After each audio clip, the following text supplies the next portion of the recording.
What is Hatchin' Toga Peeps and Bucktooth Bucko Nation? Today is July 4th. Even though you'll be watching this on July 5th, I just want to take this time to wish all my American viewers and non-American viewers a happy Independence Day, which is 4th of July. Let's go, America. But as we are getting into week 10 of the GBA, we are playing none other than the Long Island Regi Rockies and Nips. Now, we are going to have a content artist for this week, which is something we haven't had for a very long time, and it is X Justified, and he has created for us a YouTube banner upon request with two of my favorite electric type OG Pokemon. Electrode was actually my first ever in-game caught shiny that was not a Gyarados, because you get one in the Lake Rage. But, in Fire Red, when I played back through Gen 1, I caught a shiny Voltorb in the abandoned Power Factory. So, fun fact, and Zapdos is just a boss, so yeah, stuff and things with that. So we were playing Nips, and when I game planned for him, there was quite a few things on his team that could give me some trouble. And we had to prepare for them accordingly, and one thing that I was worried about, because I really didn't have a lot to do for, was his Hawlucha. Especially the sub-variant, because it just gets so fast after it gets that Unburden boost. And I really don't have much to hit it very hard or resist his dual stab. So I'm a little bit worried about that going into this match. We're running a little bit of different sets on some of our guys, so we're going to see how that works out for us. If we win, we'll be 2-8, and if we lose, we'll be 1-9, and we'll be whoever loses is dead last in the GBA for this season 4. And we don't want that, so I'm going to send out Sports Bra here. Lander Syrian, Tornado Syrian, been watching too much VGC coverage this weekend. And we're going to U-turn out right there. And I learned my lesson last week. I don't want the Ice Beam coming and wreck my face. But I'm going to go out and do Amoonguss because I think he's probably just going to go for a safe Scald, knowing I'm going to U-turn right off the bat. And he does. And Amoonguss, the blue, makes his first ever appearance and last on the team. And takes that like a champ. So Amoonguss gonna go here. I think he's gonna switch out into his Roserade, and that ends up being what he does. And we go for the Hidden Power Ground. We had Hidden Power Ground preparing for Magnezone, which he didn't end up bringing, which really sucked. We're gonna get a crit there, so that thing's definitely a bit bulkier. Could be Life. Assault Vest variant. Even though, regardless, that probably wouldn't have done much to begin with. So we're going to go right back out into Sports Bra here because we're predicting the Hidden Power Ground, thinking that I was going to go into Heatran, so our predictions are spot on. Now, nothing on his team wants to come into a Hurricane. Nothing. So we're going to go for that. We're going to luckily land it, and we're going to get the Confusion Hacks there.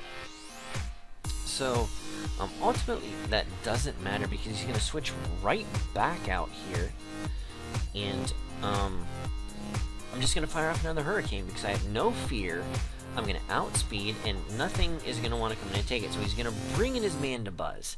And we're going to see here, as good as, it does about 40-45%. And after leftovers, that's really not a good position for you. So I'm going to U-turn out here. This thing's definitely specially bulky, probably meant to take on my more special attackers, namely Alakazam. We're going to go out into Subway here because I really don't think this is going to have anything for me. So he's going to roost off the damage here. And I am a modest, full special attack investment, full speed investment. So unless he's running a really bizarre set, I should guarantee the outspeed. And we're just going to set up the substitute here. And he's going to set up the Tailwind. And I was like, oh no. And I'm thinking, okay, I'm pretty sure that's only a single stage boost in speed. even though in my brain it was more or less a trick room, because everything on his team will now outspeed the Heatran with a single boost. And I really didn't think that foul play was going to break my sub, but it did. I was very surprised by that. But then I remembered that at the last minute I decided to run a Hidden Power Grass on this for the Quagsire, and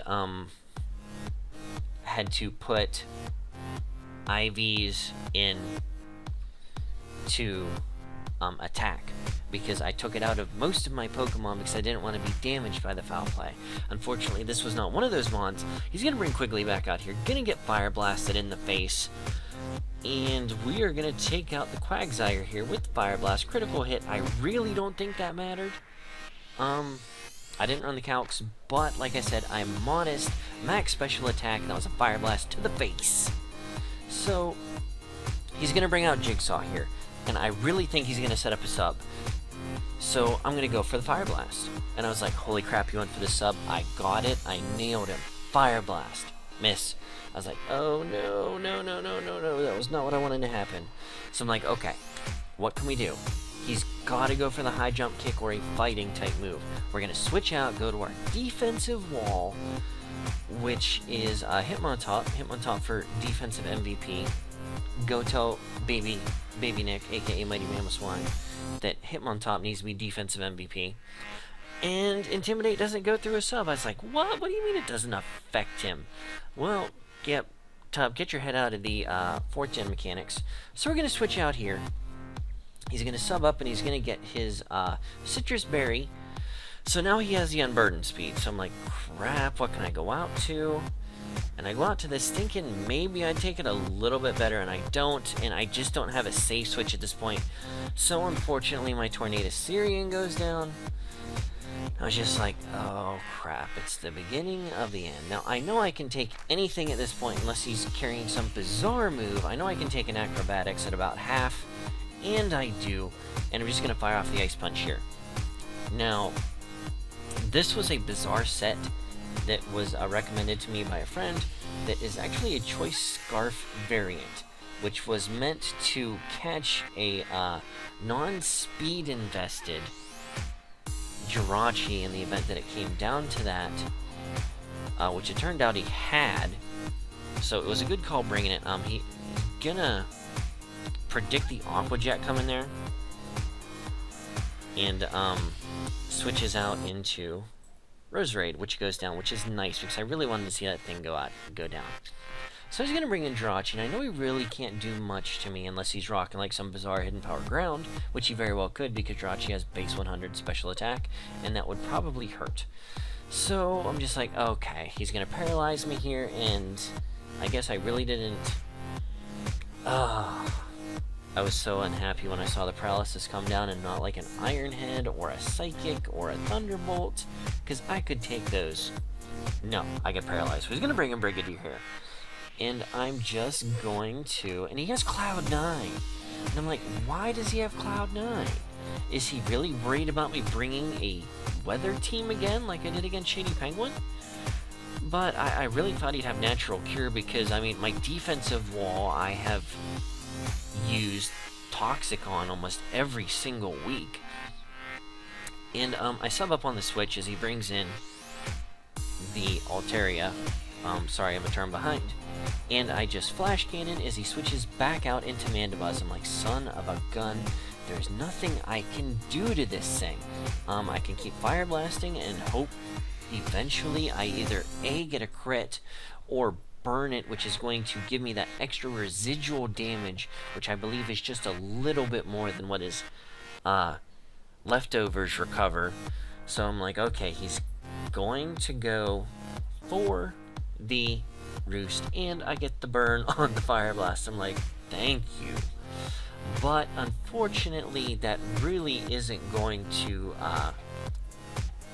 affect the long-term part of this battle, but it is going to make it a lot easier for me to make this play and switch into my Alakazam. Because even if he U-turns, even if he foul plays, foul play isn't going to do a terrible lot to me, because like I said, I have as minimal attack as possible. And I predict right, and he roosts on that turn like he knew he had to, and I get I get Alakazam in for free, and I know I'm gonna outspeed him no matter what. So we're just gonna Mega up here, and we're gonna get off a Dazzling Gleam. But this thing, I'm gonna trace his Overcoat here, which is nice, but I mean, really inconsequential to this battle. Not gonna be enough to take him out, and that did, geez, just pathetic damage. And he's gonna go for the Tailwind here. And I'm timid max speed, so I know I still outspeed him, so I think he's gonna... I really thought he was going to predict another Dazzling Gleam here, switch out into Jirachi or something to take the Dazzling Gleam, and he doesn't, and I'm just like, oh, and the Focus Blast miss, which would have taken him out at that range. I'm just like, you have got to be kidding me. And he's gonna get Brigadier in for free. I'm just like, oh, no. So I'm like, okay, he has to Dragon Dance up here, because Tailwind isn't gonna last very much longer. Maybe I can get one shot off for free, not take it out, then switch out into Heatran. Nope, go straight into the return. I'm just like, oh, no. I lost the only thing on my team that outspeeds Hawlucha.